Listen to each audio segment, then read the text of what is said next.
Hey guys, welcome to JIB CIB वाला।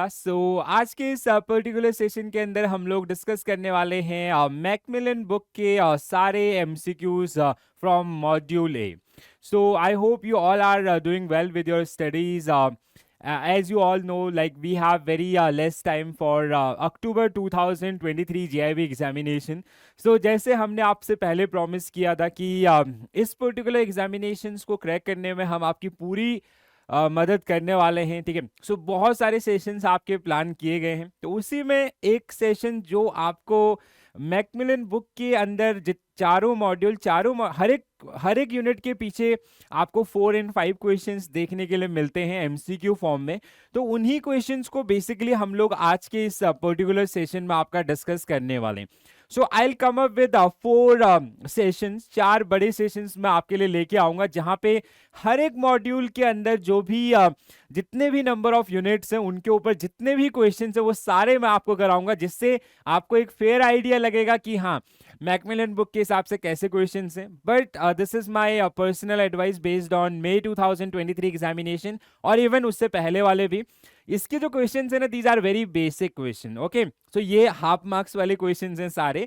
तो आपको एग्जामिनेशंस के अंदर जो लेवल आपका देखने के लिए मिलेगा, जैसे अगर हम लोग कैटेगराइज करते हैं L1 L2 L3, that is आपका जैसे easy, moderate and tough level, तो ये सारे इजी लेवल के क्वेश्चंस जो कि जनरली आपके हाफ मार्क्स के क्वेश्चंस में पूछे जाते हैं। बट हाँ, with this you will get a fair idea कि जनरली आपके जो टॉपिक कौन कौन से, जैसे मैं आपको सारे टॉपिक्स दिखाने वाला हूं मॉड्यूल ए के अंदर, ठीक है। और मॉड्यूल ए के अंदर टोटल कितने टॉपिक हैं, जब भी हम लोग पहले यूनिट पे आएंगे तो पहले उसका सिलेबस को डिटेल में देखेंगे, देन उसके ऊपर जो MCQs आपके दिए गए हैं बुक के अंदर उनको हम लोग यहाँ पे डिस्कस करने वाले हैं, ओके।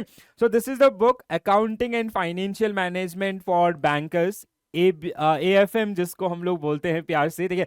AFM बुक आपका जो मैकमिलन का बुक है। अब देखो क्या होता है, जब हम लोग एग्जाम के नजदीक पहुंचते हैं तो पूरा बुक आपका गो थ्रू करने का टाइम नहीं होता, तो उसके लिए हमने बहुत सारी चीजें आपके लिए प्लान की हैं। आप बिल्कुल उस चीज का चिंता मत करें कि इस लिमिटेड टाइम में आप कैसे प्रिपेयर करेंगे, ठीक है। We will come up with number of session, जैसे हमारा संपूर्ण बैच जो कि ऑलरेडी लाइव है, तो जिसपे आप लोग देख रहे होंगे रेगुलर बेसिस पे आपका ट्यूसडे से लेके सैटरडे तक रेगुलर क्लासेस चारों सब्जेक्ट की, ठीक है। इसके अलावा संडेज को आपको कुछ अलग यहाँ पे कहीं ना कहीं इवेंट्स देखने के लिए मिलेंगे। और ऐसे एड ऑन सेशन जैसे आपके अगर हम लोग बात करें जैसे मॉड्यूल वाइज पूरा रिवीजन एंड ऑल, जो आज हम लोग यहाँ पे करेंगे। तो अगर हम लोग बात करते हैं AFM मॉड्यूल ए की, AFM मॉड्यूल ए जिसका नाम है अकाउंटिंग प्रिंसिपल एंड प्रोसेसेस, ठीक है। Basic like this is all about the basic of accountancy, okay.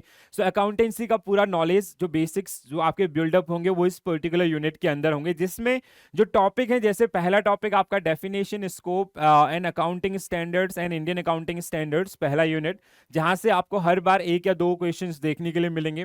Then we have basic accountancy procedure, then we have maintenance of cash, subsidiary books and ledger, again जहां से आपको 2-3 question देखने के लिए मिलेंगे। Bank reconciliation statement, again you will get 2 to 3 marks question from this particular area. Then we have trial balance and rectification of errors, again 2-3 questions, ठीक है, जो थ्योरी और न्यूमेरिकल के कॉम्बिनेशन आपको देखने के लिए मिलेंगे। Then we have depreciation and its accounting, so again जैसे मे एग्जामिनेशंस के अंदर 2 क्वेश्चन आपका, एक स्ट्रेट लाइन मेथड के ऊपर, एक रिटन डाउन वैल्यू के ऊपर, ठीक है। तो ये आपका। Then capital and revenue expenditure, hardly you will get one question of half marks from this particular area. Bill of exchange, again theoretical questions. Operational aspect of accountancy, accounting entries, okay. Then we have back office functions, then we have bank audit and inspections. अगर हम लोग बात करते हैं module A का, module A के अंदर हमारे पास टोटल नंबर ऑफ यूनिट्स हैं 11। अब हर एक यूनिट के पीछे 4 और 5 आपके MCQs जो कि दिए गए, जिनको आज के इस पर्टिकुलर सेशन में हम लोग डिस्कस करने वाले हैं, which means we will go through around 40 to 45 questions from this particular one. तो बुक के अंदर जितने भी क्वेश्चंस है ना, वो सारे क्वेश्चंस मैंने आपके लिए लेके आया, बिल्कुल बुक से ही आपका एज इट इज क्रॉप करके, okay. First unit is definition, scope and accounting standards, तो जिसमें बेसिकली आपका बेसिक आपका जो अकाउंटेंसी होती है, जैसे अकाउंटिंग स्टैंडर्ड्स हैं, इंडियन अकाउंटिंग स्टैंडर्ड्स हैं, या फिर आपका जैसे कन्वेंशंस हैं, कॉन्सेप्ट्स हैं, तो ये सारी चीज़ें जो आपको इसमें देखने के लिए मिलेगी। तो यहाँ से पूरा का पूरा आपका थ्योरेटिकल है, जिसमें accounting standard and Indian accounting standards, जिनमें से सबसे ज्यादा बार आपको क्वेश्चन देखने के लिए मिलेंगे। चलो तो देखते हैं आपका यूनिट 1 के अंदर जो एमसीक्यूज आपके डाले गए हैं मैकमिलन बुक के अंदर। तो उसमें सबसे पहला क्वेश्चन क्या है आपका, विच one of the following statement is correct about value accounting. तो पहला क्वेश्चन जो आपका है वो किसके ऊपर है, वैल्यू अकाउंटिंग के ऊपर क्वेश्चन आपका दिया गया था, ठीक है। So it is the same as cost accounting. तो आपको करेक्ट स्टेटमेंट ढूंढना है इसमें, which is an incorrect one. Value accounting is used to evaluate and capture individual contribution in making of a product. तो ऑप्शन बी जो अभी तक आपका करेक्ट आंसर है, it take into account only the tangible this is incorrect. This is also intangible आपका लेता है, tangible लेता है, which is incorrect. It takes into account only the intangible contribution in the so ये tangible और intangible दोनों को ही आपका include करता है, okay? So option B will be correct answer for this particular. अब आपको यहाँ पे बिल्कुल घबराना नहीं है कि जैसे आपको कोई कॉन्सेप्ट नहीं समझ में आता है या फिर tangible intangible क्या होता है। I'll not spend much time here because जब हम लोग सेशंस करेंगे ना, वो संपूर्ण बैच है या फिर अदर जो मैराथन सेशन होंगे, तो वहां पे हम लोग इन सब चीजों को काफी डिटेल में पढ़ेंगे, ठीक है। चलो अगला question, which of the following statement is not correct about US gap. Okay, so US gap के संबंध में निम्न में से कौन सा स्टेटमेंट आपका क्या है, इनकरेक्ट है। ओके, नॉट करेक्ट आपका पूछा गया। So these are the collection of commonly followed accounting rules and standards for financial reporting, which is a correct statement. Okay, these have been adopted by US Securities and Exchange Commission. Again, this is the correct statement about the US GAAP rules or accounting procedures. The main purpose of GAAP is to bring transparency and consistency in financial reporting. Again, this is the correct one. These provide definite assurance that a company's financial statement are free from errors or intended omission. Okay, so this is incorrect one, so that's why this is a correct answer for this one. तो उन्होंने आपको क्या बोला था, आपको in not correct, तो incorrect statement about US gap rules के बारे में आपको ये क्वेश्चन पूछा गया था। सो इन ये तीनों ऑप्शन ए बी सी तीनों ही आपका करेक्ट है। Option D is basically incorrect about the US gap rule, ठीक है। तो कोई भी ऐसा आपका कि फाइनेंशियल जो रिपोर्ट्स होंगे एरर फ्री होंगे या अदर्स, ये उनके द्वारा कमेंट नहीं होता। Basically these are some set of rules and guidelines. So basically like generally क्या होता है ना, like if it is a US company, so basically क्या होगा कि हर कोई आपका सेम रूल्स को फॉलो करे, so there will be a uniqueness. Like जैसे क्या होता है, अगर हर कोई अलग अलग रूल फॉलो करेगा तो कहीं ना कहीं जो स्टेक होल्डर्स हैं वो प्रॉपरली आपका जज नहीं कर पाएंगे कंपनी के परफॉर्मेंसेस को। तो इसलिए हम लोग आपका एक सिंगल स्टैंडर्ड्स जो कि आपके फॉलो किए जाते हैं, ठीक है। सो अगला question third, which of the following statement is correct about fair value accountancy. So fair value accountancy के संबंध में निम्न में से कौन सा स्टेटमेंट करेक्ट है। तो पहला statement, fair value accounting take into account the current market value of only assets. This is a incorrect statement. It generally not only, it is like वो assets और liabilities हो दोनों को ही cover करता है। fair value accounting take into account the current market value of only liabilities. Again this is, अब देखो ये गलत है तो ये दोनों ही अगर लिख देता ना, both assets in liabilities, current market value of both assets in liabilities, तो करेक्ट हो जाता, ठीक है। इसके अलावा presently this method of accounting enjoy very wide degree of acceptance. Okay, तो हमारे पास करेक्ट स्टेटमेंट हमें ढूंढना है। Okay, fair value accounting is also known as current value accounting. Okay, so correct statement this is the correct one. Okay, so सबसे ज्यादा जो मिलता है आपका IFRS या फिर गैप वो है, ना कि ये आपका। So option fair value accounting is also known as current value accounting, इसको हम लोग करंट वैल्यू अकाउंटिंग के नाम से भी आपका जानते हैं, जो कि current market value of assets and liabilities दोनों को ही आपका इंक्लूड करता है। ओके, चलो let's move to the next question. IFRS stand for what. तो ये बहुत ही बेसिक क्वेश्चन आपका। इंटरनेशनल फाइनेंशियल रिपोर्टिंग स्टैंडर्ड्स, तो कौन से आपका international financial reporting standards. So option A जो कि आपका यहाँ पे दिया है, पहला ही स्टेटमेंट जो कि क्या है, करेक्ट है। So option A will be correct answer for this one. All scheduled commercial banks, all scheduled commercial banks are required to comply with Indian accounting standards for preparing a financial statement from 1st April. No. तो ये जो आपका है ना, जैसे जो Indian accounting standards हैं उनका जो मैंडेटरी एस्पेक्ट है वो आपका नहीं है। सो नॉट येट डिसाइडेड, ठीक है। So option D will be correct answer for this one. तो ये मॉड्यूल ए आपका यूनिट 1 के टॉप जो 5 क्वेश्चंस जो आपको मैकमिलन बुक के एंड में आपका दिए थे। Let's move to the unit 2। तो अगर अब हम लोग बढ़ेंगे आपका यूनिट 2 के ऊपर। So unit 2 is basically about the accountancy procedures. तो जहां पे आपको जैसे concept of accountancy, going concern entity, we have double entry system, principle of conservatism, revenue recognitions and realization, accrual and cash basis। तो ये basically किसके ऊपर है, concepts and conventions of accountancy, जिनके ऊपर आपका ये पूरा यूनिट आपका डिजाइन किया गया। So let's practice questions based on this particular unit. तो इस यूनिट के अंदर जो क्वेश्चंस आपके दिए गए थे, so we have 4 question under this particular one. वो चारों क्वेश्चन आपके स्क्रीन के ऊपर है। तो पहले क्वेश्चन को देखते हैं। Accounting standards are statements prescribe by. So अगर हम लोग बात करें इंडिया की आपका, तो किसके द्वारा प्रिस्क्राइब किया गया, Indian institute of chartered accountant of India. So option B will be correct answer for this particular one.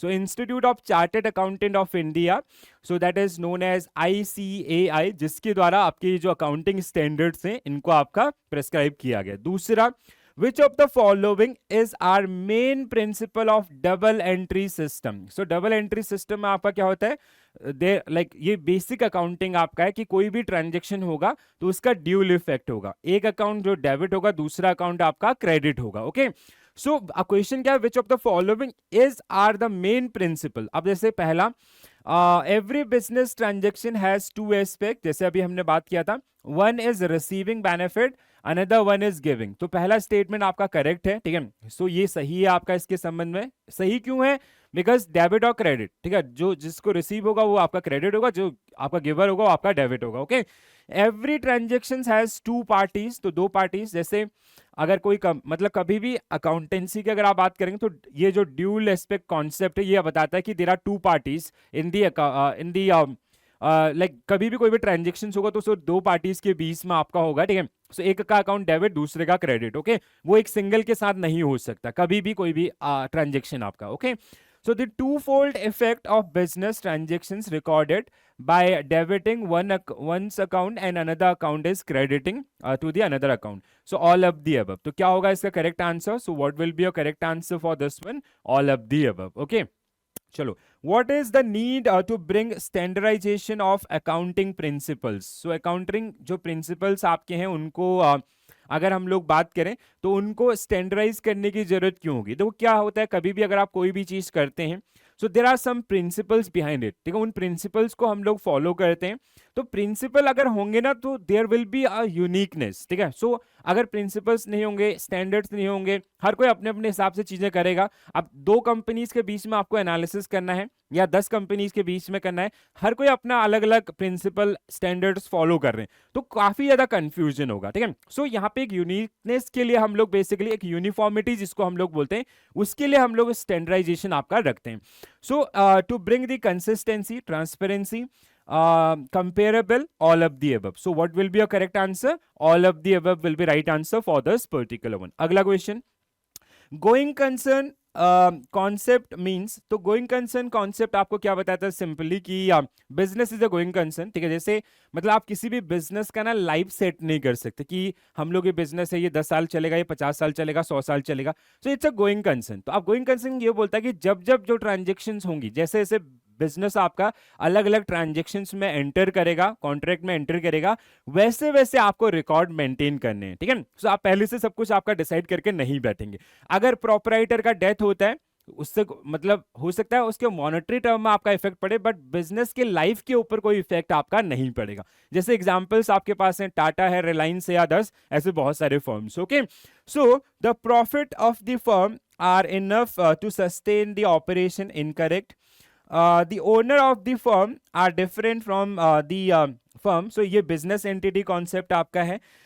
The firm will continue in operation at least the near future. तो ये आपका statement C जो कि correct answer है about the going concern. The business of the firm relate to a segment which is going very well. So again incorrect. तो going concern के संबंध में जो करेक्ट स्टेटमेंट है that is option C. Okay, चलो let's move to the next unit. So unit 3 जो कि हमारा बेसिक अकाउंटिंग की जो चीजें होती हैं वो आपको सिखाता है। जैसे आपका कैश बुक है, ठीक है, सो यहाँ से आपको कैश बुक मेंटेनेंस हो गया, सब्सिडरी बुक आपका हो गया और लेजर हो गया। तो ये सारी चीजें जो कहीं ना कहीं देखो, आप पहले कैश बुक बनाते हैं, जर्नल एंट्रीज करते हैं, लेजर बनाते हैं, उससे फिर हम लोग ट्रायल बैलेंस से आगे की जर्नी को आपका डिफाइन करते हैं। ठीक है, तो यहाँ पे जैसे हमारे पास है रिकॉर्ड कीपिंग आपको मिलेगा, अकाउंट कैटेगरीज मिलेंगी जैसे real account, nominal account, personal account. उनका क्लियरिटी बहुत ही इंपॉर्टेंट है आपके लिए अगर आप नॉन कॉमर्स स्टूडेंट से। तो accounting and columnar accounting mechanism generalising, तो ये कुछ टॉपिक जो आपको देखने के लिए मिलेंगे अंडर मॉड्यूल 3। तो इस सेशन का जो बेनिफिट्स है ना वो खाली क्वेश्चंस नहीं है, आप ये भी जान सकते हैं कि कौन सा मॉड्यूल आपका, कौन से टॉपिक, इसमें क्या क्या सब यूनिट्स आपके हैं, और उसमें थ्योरेटिकल और आपका न्यूमेरिकल एस्पेक्ट्स क्या रहेंगे, इंपॉर्टेंस क्या, ये सारी चीजें मैं साथ साथ आपका कवर करते जाऊंगा। ठीक है, तो जैसे ये टॉपिक हमारा है, ये आपका यहाँ पे छोटी छोटी जनरल एंट्रीज आपको करने के लिए दे देता है, या फिर बेसिकली जैसे अकाउंट का आइडेंटिफिकेशन आपको दे सकता है, कौन सा रियल है, कौन सा नॉमिनल है, कौन सा पर्सनल है, या फिर जो पर्सनल अकाउंट का फर्दर क्लासिफिकेशन है वो आपको देखने के लिए मिल सकता है। Okay, so question first, which of the following statement about cash book is not correct. को कैश बुक के संबंध में आपका इनकरेक्ट स्टेटमेंट आपको ढूंढना है। So it keep record of all cash transactions which is correct, date wise आपका इसमें ट्रांजेक्शंस होती हैं। ठीक है, दूसरा it is divided into 2 part, debit and credit, which is also correct, ये भी सही है आपका, ये भी सही है। ठीक है, all receipt are recorded on debit side, अब यहां पे गड़बड़ हो गया। So all records, all receipt are recorded at credit side. देखो क्या होता है, अगर आप कैश बुक और पासबुक, ये दो, cash book is generally prepared by the companies and passbook is prepared by और मेंटेन बाय द बैंक्स। तो बैंक के उसमें आपका जो रिसिप्ट होती है वो क्रेडिट में होता है, और जो आपके विड्रॉल्स होते हैं वो किस में होता है, आपका डेबिट में होता है। बट कैश बुक के अंदर आपका उल्टा चलता है। ठीक है, जैसे हम लोग बोलते हैं ना फेवरेबल कैश बुक या फिर आपका unfavourable, favourable cash book equal to debit balance. Okay, so यहाँ पे क्या होना, अगर ये डेबिट बैलेंस होता है या डेबिट साइड होता है तो आपका आंसर करेक्ट होता। Okay, so it is a journal as well as a ledger which is also correct. So option C will be right answer for this one because it is a wrong statement about the cash book. Okay, चलो अगला, which one of the following is not part of accounting cycle? accounting क्या होता है आपका, recording, classifying, summarizing, उसका extension क्या है, interpretation. Okay, सो आपका preparing is not part of this. ठीक है, ये आपका इनकरेक्ट है, तो इसके लिए ये साइकिल का पार्ट नहीं है। These all are the part of accounting cycle. Okay, तो सबसे पहले हम लोग रिकॉर्ड करते हैं, देन क्लासिफाई करते हैं, देन समराइज करते हैं। ओके, अगला, which of the following statement about journal and ledger is not correct. तो जर्नल और लेजर के बारे में कौन सा स्टेटमेंट इनकरेक्ट है ये आपको ढूंढना है। The term posting means transfer of debit and credit items from journal to their ledger, respective ledger. So it's a correct statement.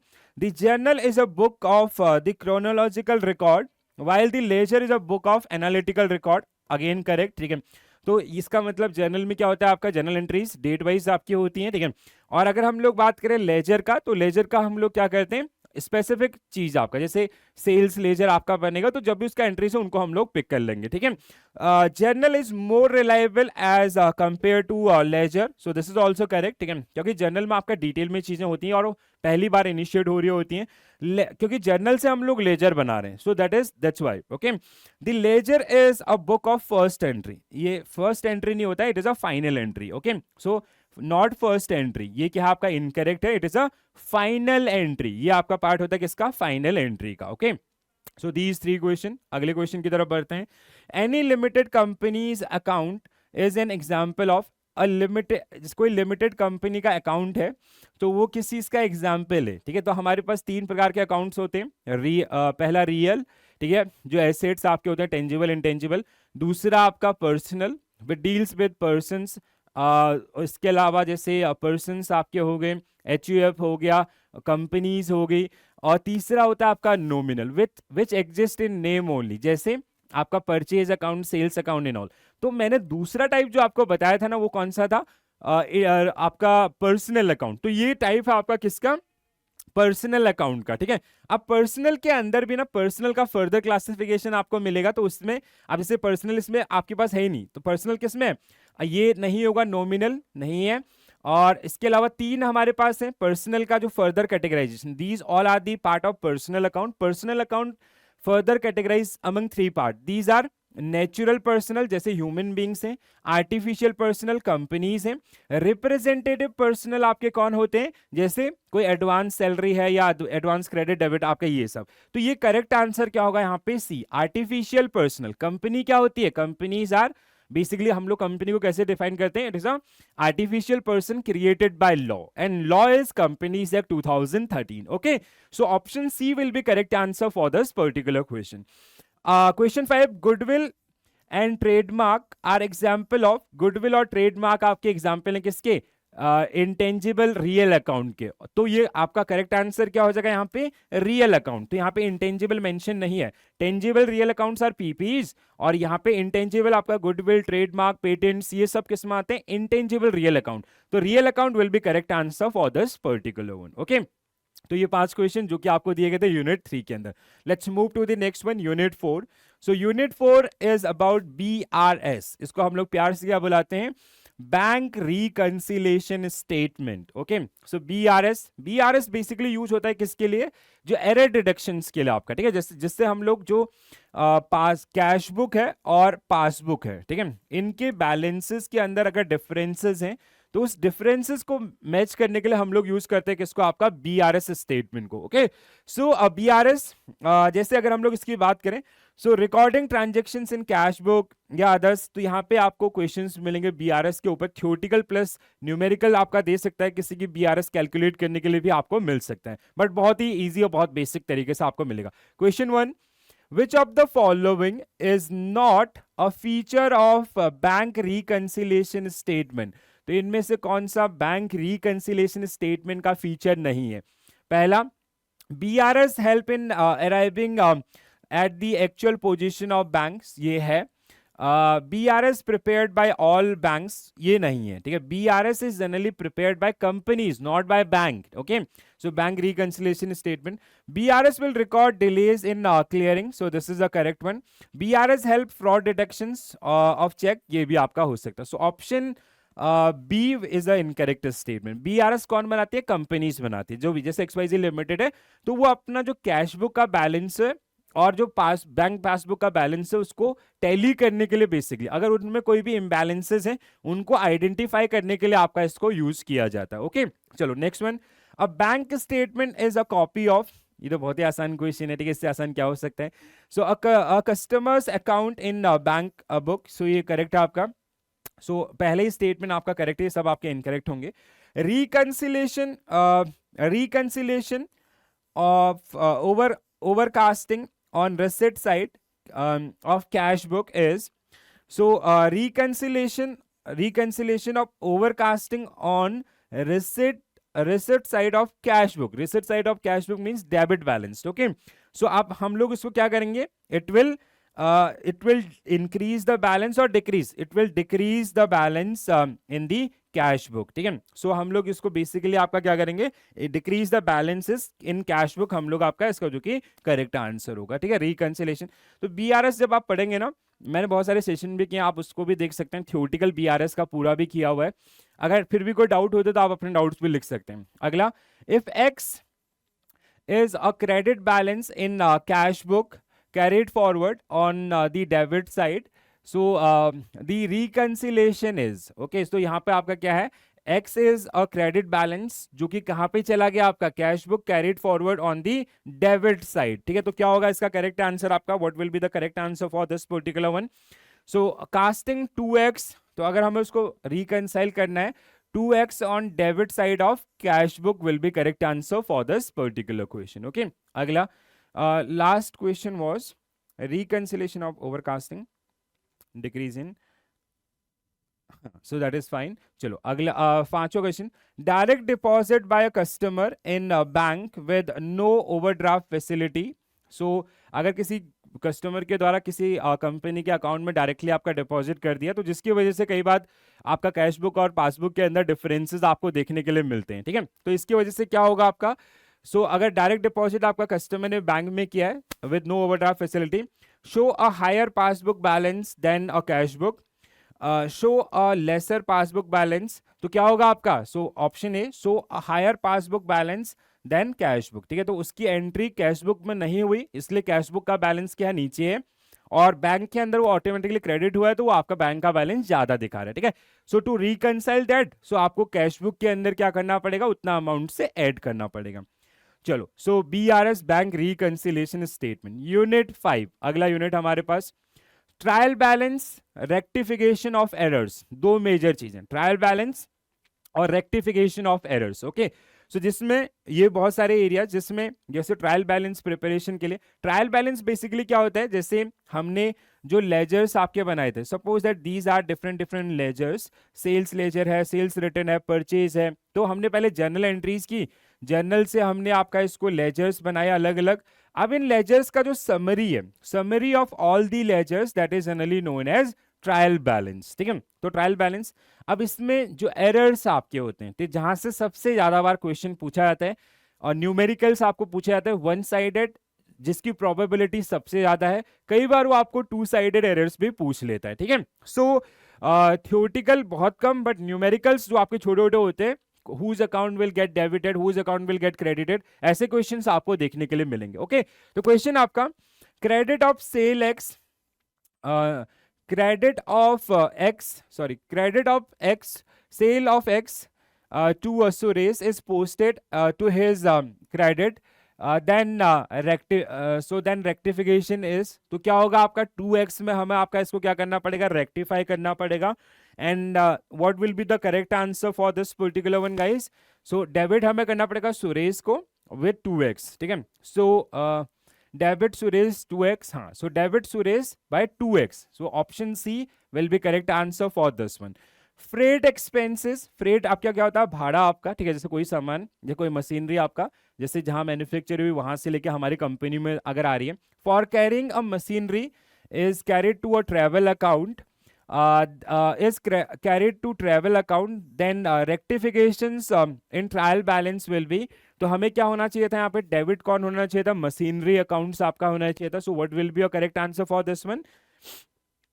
Machinery को आपका डेबिट अकाउंट किस में हम लोग करेंगे, डेबिट मशीनरी। अच्छा, पहला ही ऑप्शन आपका है debit machinery account and credit travel account for the rectification purpose. Goods worth X sold to Vijay was entered in purchase account, तो हमने, अब ये क्या थे, सिंगल एंट्रीज थे, सिंगल एरर्स, ये आपका डबल एरर्स, आपका टू साइडेड एरर्स है। यहाँ पे हम हुआ क्या है, goods worth X sold to Vijay, हमने विजय को क्या करा था, सेल किया था, गुड्स आपके एक्स आपका सेल किया था, ठीक है, विजय को, बट वो अकाउंट में कैसे आपका परचेज अकाउंट में आपका आ गया, ठीक है। पूरा दो अकाउंट इसमें आपके इफेक्ट होंगे। तो अब इसका अगर हम लोग रेक्टिफिकेशन करने के लिए जाएंगे अगर हम लोग इसको रेक्टिफिकेशन करेंगे, what will be your correct answer. हमें क्या करना होगा, परचेज अकाउंट को क्रेडिट करना होगा। परचेज अकाउंट आपका क्रेडिट होगा, credit purchase to the extent of 2x, हाँ। Option D will be correct answer for this one. Which of the following will not affect the trial balance, इनमें से कौन सा ट्रायल बैलेंस को आपका effect नहीं करेगा। Good sold on credit not recorded in books, this will, पहला ही ऑप्शन आपका सही है इसका। बाकी जैसे over stating of sales of register it will effect, rent account credited, ये भी करेगा आपका। Salary debited to the extent half of the amount, this will also affect, okay। Goods sold on credit not recorded in books, ये वाला जो entry है आपका basically इसका ट्रायल बैलेंस के ऊपर आपका इफेक्ट देखने के लिए नहीं मिलेगा। Next one, depreciation and accounting, again very important one. So her examinations के अंदर आपके क्वेश्चंस मिलेंगे और न्यूमेरिकल्स मिलेंगे, ठीक है, बेसिक भी मिलेंगे। न्यूमेरिकल्स जो आपको मतलब दो न्यूमेरिकल जैसे आपका मे वाले एग्जामिनेशंस के अंदर पूछे गए थे, एक रिटन डाउन वैल्यू मेथड के ऊपर, एक स्ट्रेट लाइन मेथड के ऊपर, ठीक है, वो सेम केस में आपको दो ही क्वेश्चंस आपका कि अगर आप स्ट्रेट लाइन मेथड के हिसाब से करेंगे तो कितना होगा, अगर आप 3 साल का डेप्रीशिएशन, और अगर आप रिटन डाउन वैल्यू मेथड के हिसाब से करेंगे तो कितना होगा 3 साल का डेप्रीशिएशन अमाउंट। ओके, सो मीनिंग ये सब आपका जैसे नीड फॉर डेप्रीशिएशन बहुत बार पूछा जाता है थियोरेटिकल में, हाफ मार्क्स का क्वेश्चन। फैक्टर सबसे इंपॉर्टेंट है आपके ये मेथड्स, ठीक है। सो मेथड्स आपके जिनको आपको और इनके अकाउंटिंग स्टैंडर्ड्स जिनको थोड़ा सा ध्यान में रखेंगे। ओके, सो क्वेश्चन देखते हैं, in which of the following method calculating depreciation the amount of depreciation depend on the volume of production. तो इनमें से कौन सा ऐसा डेप्रीशिएशन मेथड जहां पे बेसिकली क्या होता है कि कितना हम लोग, जितना जैसे हमने एक प्रिंटिंग मशीन है, अगर हम लोग 10 यूनिट प्रिंट कर रहे हैं या 1000 करें या 10,000 करें, तो जिस हिसाब से प्रिंट आउटपुट होगा उसी हिसाब से डेप्रीशिएशन चार्ज होगा। ओके, सो उसको हम लोग क्या बोलते हैं, unit of production. So unit of production will be correct answer for this particular one. A fixed percentage charge as depreciation on diminishing value of the asset during the useful life is generally written down value method. So option C will be correct answer for this one. ठीक है, so straight line में भी क्या होता है, fix percentage होता है, but हर साल आपका सेम होता है। जैसे 10 लाख का एसेट है, उस पर 10% का डेप्रीशिएशन है, तो पहले साल का डेप्रीशिएशन 1 लाख होगा, तो अगले साल भी 1 लाख, तीसरे साल भी 1 लाख, चौथे साल भी 1 लाख। बट रिटन डाउन के अंदर क्या होता है, पहले साल जैसे 10% है तो 10 लाख का 10% इज 1 लाख, पहले साल आपका 9 लाख हो गया वैल्यू, देन 9 लाख का 10% 90,000, second year depreciation as per this will be 90,000, as per straight line method it will remain 1 lakh only. Okay, ये डिफरेंसेस आपका होते हैं। Which one of the following is not true, ये स्टेटमेंट आपको डेप्रिसिएशन के संबंध में कौन सा इनकरेक्ट है। So depreciation is an expense charged to profit and loss, correct है। Depreciation is not a part of operating cost, so ये आपका incorrect है। So it is a part of operating cost, that's why it is part of profit and loss account ना, थोड़ा सा इसीलिए आपका उसको कर सकते हैं। All assets are not depreciated, हाँ कोई जरूरी नहीं कि सारे assets आपके depreciate हों, जैसे लैंड आपकी होती है नॉन डेप्रिशिएबल, ठीक है। Depreciation is like an insurance expense, so this is also correct, ठीक है, जो कि हर साल आपका निकल के आएगा, ठीक है। So option B, depreciation is part of operating cost, ठीक है, यहाँ पे नॉट लिखा है तो इसलिए ये क्या है आपका incorrect statement. Question 5, depreciation shrink is, so depreciation shrink क्या होता है, so it is book value of the asset basically, तो कहाँ पे scrap value, market value, okay, हाँ, so book value of the asset, so that is generally known as depreciation shrink। okay, अगला accounting standard 10 and Indian accounting standard 16 recognize which of the following method, ये बहुत important question है। so जो depreciation है वो accounting standard 10 और Indian accounting standard 16 जिसमें इसको डिफाइन किया गया है, कैसे आप कैसे इसका कैलकुलेट करेंगे, कौन से मेथड आप यूज कर सकते हैं टू कैलकुलेट डेप्रिसिएशन। तो 3 मेथड आपके अलाउ हैं, वो कौन कौन से, स्ट्रेट लाइन मेथड, आपका रिटन डाउन वैल्यू मेथड और unit of production. Sum of years आपके सिलेबस में दिया गया है, but that is not allowed as per these particular standards। okay, so straight line method, diminishing balance या written down value method भी इसको बोलते हैं, written down value methods और unit of production, so all of the above will be correct answer, तीनों ही आपके use किए जा सकते हैं। okay, let's move to the next one, unit 7 capital and revenue expenditure, theoretical question और बहुत ही simple आपका, ठीक है। सो हाफ मार्क्स और 1 मार्क्स का क्वेश्चन और बहुत ही छोटा यूनिट है, ठीक है। तो उसमें 3 एक्सपेंडिचर्स आपको पढ़ने हैं, एक आपका कैपिटल एक्सपेंडिचर, रेवेन्यू और डेफर्ड रेवेन्यू। डेफर्ड रेवेन्यू जो बहुत बार पूछा जाता है, और कैपिटल में वो आपको कई बार क्वेश्चन कैसे पूछता है, जैसे moving of machinery to the factory, जो उसको मतलब जैसे हम लोग दिल्ली से हमने मशीन खरीदी और सेटअप हमारा है मुंबई के अंदर, तो उसका भाड़ा लगेगा ना दिल्ली से मुंबई ले जाने में, या फिर जैसे जो टेस्ट रन आपका होता है, ये सब कौन से एक्सपेंडिचर होते हैं, this all are the part of capital expenditure. Okay, so question 1, all recurring expenses are recurring expenses आपके क्या होंगे, जो एक साल का अकाउंटिंग पीरियड के अंदर होते हैं, these are revenue expenditure expenses, okay. तो जैसे रेंट आपका है, जैसे रेंट, जैसे फिर कैपिटल एक्सपेंडिचर क्या होते हैं, expenditure on creating of permanent asset, जैसे पीपी, प्रॉपर्टी प्लांट्स इक्विपमेंट्स, ठीक है, जैसे आपने लैंड आपका लिया या फिर मशीनरी लगाई एंड ऑल ये सब। अब रिकरिंग क्या हो गया, जैसे रेंट है हर महीने देना पड़ेगा, इंटरनेट बिल हमेशा देना पड़ेगा, सैलरी देनी पड़ेगी, so these all are comes under the revenue expenses, okay. Next one, freight expenses for moving machinery to factory. अभी मैंने कुछ देर पहले आपको ये क्वेश्चन डिस्कस किया था, ये बहुत बार पूछा भी गया है, तो इसलिए बाय हार्ट रहता है ये, ठीक है। So capital expenditure. Next one, which one of the following is incorrect, तो इनकरेक्ट कौन सा है, replacement of defective part of the machinery is revenue expenditure. Daily visit paid for the erection or installation machinery is capital, so both are correct हैं, दोनों सही हैं। Underwriting commission for issue of shares is revenue, no, it is a capital expenditure, तो आपका ये यहाँ पे incorrect statement है।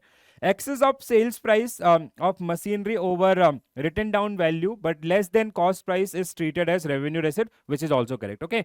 So option C is the incorrect statement about the expenditures। अगला, foreign expense to be classified as revenue or capital depend on, तो कैसे आपका, जैसे मैंने बोला कि acquisition of machinery is capital expenditure और payment of rent is revenue expenditure, ये हमने क्यों दिया ऐसा, तो क्या होता है, काइंड ऑफ एक्सपेंस पे हो गया, ठीक है, पहला।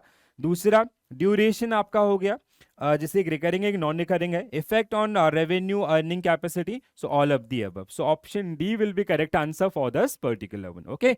So unit 8, now unit 8, bill of exchange. Bill of exchange, कई लोगों का मिथ रहता है कि यहाँ से न्यूमेरिकल्स आपके आएंगे, बिल्कुल नहीं आएंगे, जैब के अंदर तो बिल्कुल नहीं आएंगे, ठीक है। सो जो इसके बेसिक फंडामेंटल्स हैं, ठीक है, पार्टीज एंड ऑल, जिनको आपको थोड़ा सा ध्यान रखना है।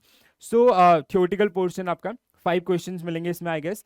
सो the purpose of accommodation bill is, so bill of exchange की अगर टाइप आप देखेंगे तो उसमें अकोमोडेशन बिल, उसका टाइप क्या है, उसका पर्पस क्या है, to facilitate trade transactions, okay, to raise money without selling and buying goods when any or both parties are needed funds, so this is a correct one, ठीक है, ये आपका इनकरेक्ट है, अभी तक ये करेक्ट है। टू फाइनेंस एक्चुअल परचेज और sales, no, so option B will be correct answer for this particular one. अगला, on first 22 X draw a bill on Y for 40,000 for 3 months. The machinery, the maturity date of bill will be, अब ये यहाँ पे थोड़ा सा calendar आपको देखना पड़ेगा, उस साल का जो कैलेंडर है, ठीक है। तो अगर उस दिन, जिस थर्ड मंथ आपका जब कंप्लीट हो रहा है, तो उस दिन अगर कोई हॉलीडे आता है तो उसके अगले दिन, ठीक है, इसका जो पेमेंट होगा पहले प्रीवियस नहीं होगा बल्कि नेक्स्ट डे होगा, तो ये थोड़ा सा आप कैलेंडर वाइज देखिएगा, मेरे पास अभी एक्सेस नहीं है, ठीक है। चलो अगला,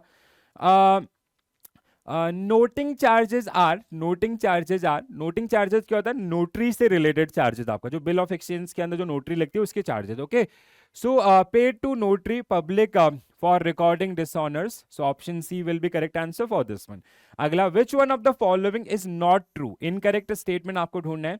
there is no differences in appearance between trade and accommodation bill, a bill of exchange must be accepted, which is correct.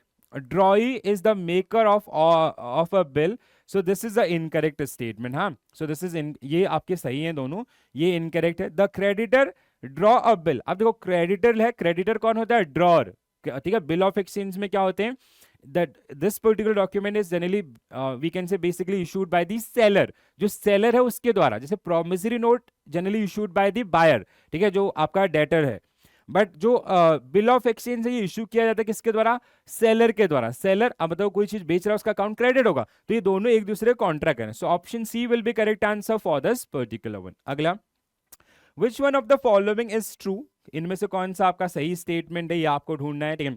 So an insolvent is a person from whom some portion of debt is recoverable, okay। drag the drawee to court in case of dishonor हो सकता है। when the due date of a bill falls on a public holiday, it is payable on the earlier. अब देखो यहाँ पे आ गया ना question जो मैंने आपको बताया था। सो ये आपका जैसे ये स्टेटमेंट सही है, ये सही है, ठीक है। स्टेटमेंट ये गलत है अभी तक आपका, ठीक है। Drawee is a person to whom bill is endorse, so ये भी आपका सही है। तो option C is incorrect. So when the due date of a bill falls on a public holiday, जैसे मैंने आपको एक केस दिखाया था ना जहाँ से डेट आपको कैलकुलेशन करने के लिए बोले थे, तो अगर वो पब्लिक हॉलीडे पे आता है या संडे पे आता है तो उसका पेमेंट अर्लियर नहीं बल्कि आफ्टर होगा, जैसे मैंने वहां पे भी बोला था। तो ये आपका अर्लियर लिखा है, अर्लियर नहीं होगा बल्कि ये क्या होगा, आफ्टर होगा। ओके, सो अगर जैसे सपोज दैट 15 तारीख को उसका ड्यू डेट है, 15 को संडे पड़ता है, तो पेमेंट 14 को नहीं बल्कि कब होगी, 16 को होगी। ओके, चलो let's move forward guys. Next question, unit 9, operational aspect of accounting entries, again very simple one. तो जहां पे आपका peculiar feature of accounting system in banks, accounting systems of different banks, और ये ऐसा एक छोटा सा यूनिट है, हाफ मार्क्स 1 मार्क्स का question. Okay, so bank follow the accounting procedure voucher posting under which of the following vouchers, so voucher for आपका simply क्या होगा, देखो यहाँ पे बैंक अगर किसी कंपनी का वाउचर हैंडल कर रहा है तो वो स्ट्रेट फॉरवर्ड आपका उसकी एंट्री करेगा। Okay, so first posted in ledger then this no, straight away posted in individual account in the subsidiary ledger, which is correct one. Okay, first posted in day book, no, वो directly आपका straightforward, ठीक है। So option B will be correct answer for this one. ये आपने भी बहुत सारी entries करी होंगी। Which one of the following is not a debit voucher, इनमें से कौन सा आपका डेबिट वाउचर आपका नहीं है। So this is a very simple question, I hope you will be able to answer this particular question. Okay, so challan for deposit into the account, so what will be your correct answer. So challan for deposit into the account of central, so this is पहला ही आपका, ये debit voucher नहीं है, ये credit voucher है, ठीक है। Cheque issued by customer, debit voucher. Draft issued by other branches to, so again debit voucher. Term deposit receipt presented for payment, again debit voucher. तो कौन सा नहीं है, तो आपका करेक्ट आंसर क्या होगा, ऑप्शन ए। ओके, अगला, which of the following is not a credit voucher, आपके अगला क्वेश्चन उसका जस्ट अपोजिट आपको दिया गया, क्रेडिट वाउचर। अब तो इस क्वेश्चन का आंसर मिल जाएगा, आई होप सभी लोग इस क्वेश्चन का करेक्ट आंसर कर पाएंगे। सो what will be your correct answer. So paying slip filled by customers for deposit, so it's a credit voucher. Application for issue of term deposit, credit voucher. Voucher prepared by the branch on the permit statutory which authorized by the bank official, so this is not a credit voucher. Okay, so ये आपका correct answer होगा यहाँ पे। Letter of authority, sorry not this is also correct one, ठीक है। मैंने यहाँ पे थोड़ा सा गलती करी है, so okay, correct this one, ठीक है, इसको करेक्ट आप करेंगे।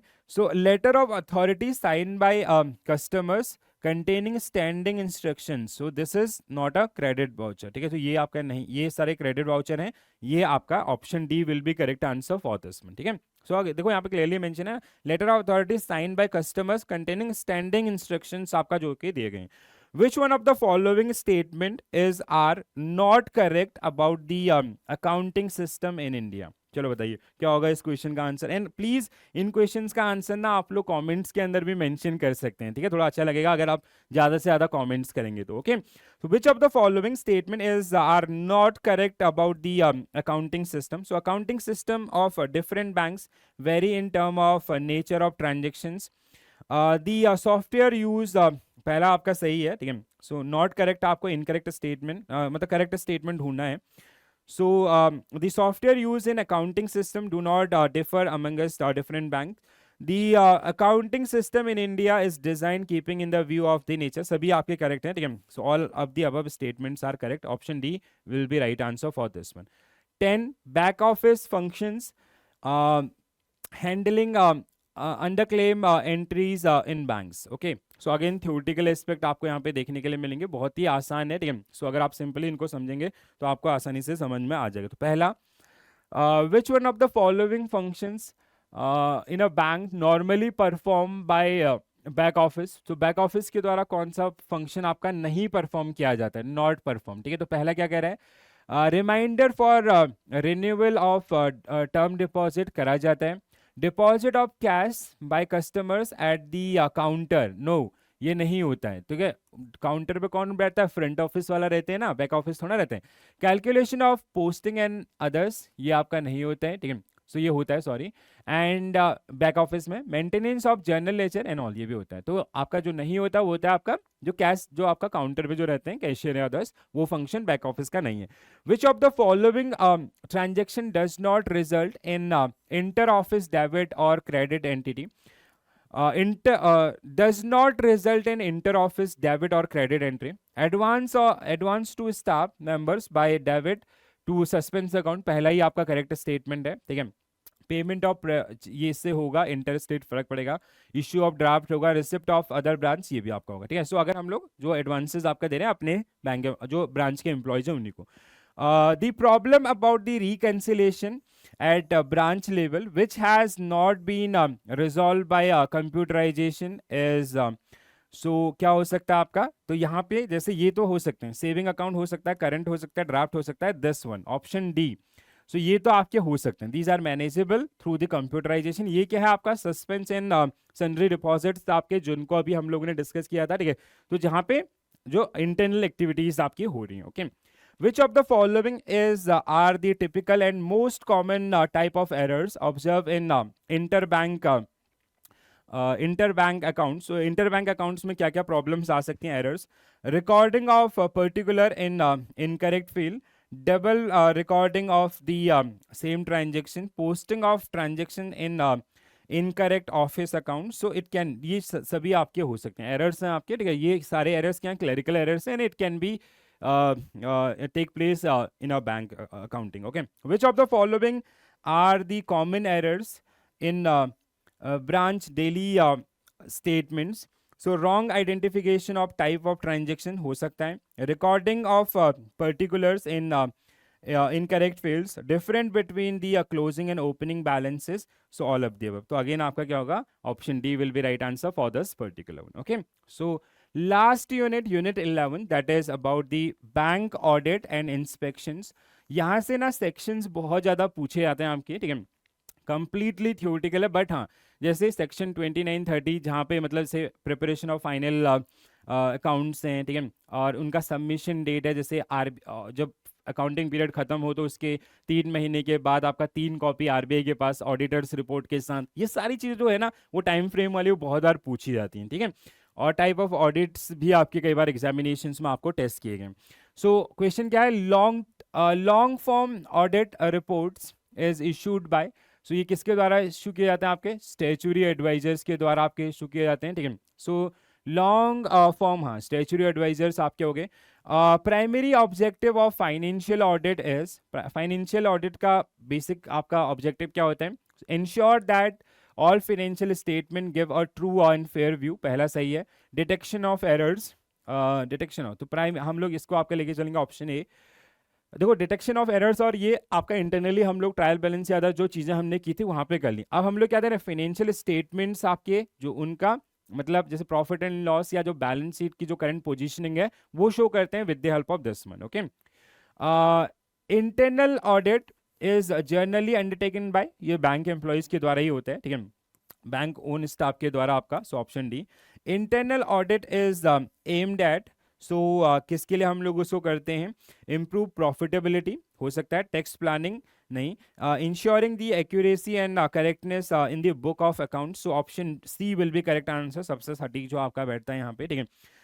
विच one of the following statement is not correct, कौन सा स्टेटमेंट आपका इनकरेक्ट है। Forensic audit is an example of evaluation of financial information for use of evidence, correct है आपका in court. Tax audit, आपका tax audit analysis of tax return correct है. Only large borrowers accounts are normally subject to stock and receivable audits. Management audit is always conducted by the management of the bank. So option C. Option C, देखो large नहीं बल्कि सारे जो account holders हैं उनको हम लोग यहाँ पे ऑडिट्स आपका कर रहे होते हैं, ठीक है। So this is it. तो आज के इस पर्टिकुलर सेशन के अंदर it is about like 40-45 minute session, जहाँ पे हमने AFM module A Macmillan book के पीछे हर एक यूनिट, जैसे 11 यूनिट हमारे पास थे, तो 11 यूनिट के पीछे आपके क्वेश्चंस जो दिए गए हैं, उन क्वेश्चंस के जो एमसीक्यूज हैं उनको हमने डिस्कस किया सीधा आपका बुक से। ओके, सो बेसिकली ये उसके लिए कि जैसे एक इससे आपको एक फेयर आइडिया लग सके, ठीक है। आप बेसिकली मैं आपको ये कमिटमेंट नहीं कर रहा हूँ, अभी भी मैं आपको ये चीज़ बार बार बोल रहा हूँ कि ये लेवल जो एग्जामिनेशन का सबसे बेसिक लेवल होता है उस लेवल से मीटअप करता है, हाफ मार्क्स के क्वेश्चंस, ठीक है। बट हाँ, एक आइडिया आपको लग जाएगा कि कैसे कैसे क्वेश्चन है। तो ऐसे ही मैं आपके लिए मॉड्यूल बी, मॉड्यूल सी और मॉड्यूल डी सारे क्वेश्चन आपका लेके आऊंगा बुक के। सो आप लोग अपने जो फ्रेंड्स हैं उनको भी बता सकते हैं। तो देखो क्या होता है ना, जैसे अगर आपका कोई जूनियर कोई प्लान कर रहा है JIB के लिए, तो you can share with him, ठीक है, जिससे कहीं ना कहीं उसको एक फेयर आइडिया लगे कि हाँ क्या चीज़ वो किस चीज़ को आपका डील करने वाले हैं JIB एग्जामिनेशंस के अंदर। Okay, so I hope you enjoy this session. So, if you have queries about anything related to GIB examinations, so just feel free to mention into the comment section. आप comment sections के अंदर आप लिख के बताइए क्या चीज़ आप किस में आप प्रॉब्लम फेस कर रहे हैं, या ठीक है. So I'll definitely get back to you and we will try to resolve your problems. And believe me guys, we are planning number of sessions for upcoming GIB examinations. So please आपसे एक ही request रहेगा कि आप live में देखो या recorded में देखो, रेगुलर रहिए, रेगुलर बेसिस पे आप कंटेंट को कंज्यूम कीजिए. डेफिनेटली आने वाले एग्जामिनेशंस के अंदर काफी अच्छे मार्क्स के साथ हम लोग इस एग्जामिनेशंस को क्रैक करने वाले हैं. Okay, so I will see you soon with the new sessions. Okay, so this is it from my side. और अगर आपको अच्छा लगा तो बताइएगा जरूर, ठीक है, जिससे कि और सब्जेक्ट में भी हम लोग ये चीज़ इम्प्लीमेंट करें, ठीक है. सो this was the final message actually. Okay, so this is it from my side. Thank you for watching this session. Bye bye, take care all, have a nice day. Thank you.